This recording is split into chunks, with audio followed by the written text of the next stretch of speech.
ভিভেজ ID নিয়ে ওয়ার্ল্ডে message দিলে নাকি শুধু মেয়ে আসে। তো আজকে আমার ভিভেজ আইডি দিয়ে আমি ওয়ার্ল্ডে মেসেজ দিব, দেখবো কোনো মেয়ে আসে কিনা। এই তো একজন চলে আসছে। হ্যালো হ্যালো, তুমি কি ছেলে না মেয়ে? আরে ভাইয়া, আমি ছেলে না, আমি মেয়ে। ও ভাই, এত সুন্দর ভয়েস, এটা যে করে হোক পটাইতে হইব। আচ্ছা, তোমার কি কোনো ডুও পার্টনার আছে? না না, আমার কোনো ডাইনামিক ডু নাই। ও ইয়েস, এরই লাগবো। আচ্ছা তাহলে আমার ডুও হয়ে যাও, দেখো আমার কাছে ভিভেজ আছে।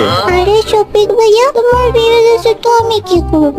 আমি তোমার ডু হতে পারবো না। আরে তুমি আমার ডাইনামিক ডুও হয়ে যাও প্লিজ। না না, আমি এইসব ডাইনামিক ডু হতে পারবো না, এইসব ভালো না। তাহলে কি কোনোভাবেই কি তোমার ডুও হওয়া সম্ভব না? না না, কোনোভাবেই সম্ভব না। আরে প্লিজ তুমি রাজি হয়ে যাও না, আমি তোমার জন্য সব করতে পারবো। সত্যি সব করতে পারবা? আরে হ্যাঁ, আমি তোমার জন্য সব করতে পারবো। বিশ্বাস না হলে একবার বলেই দেখো। তাহলে এক কাজ করো ভাই, আমাকে একটা চকলেট কিনে দিবা, তাহলে আমি তোমার ডু হয়ে যাবো।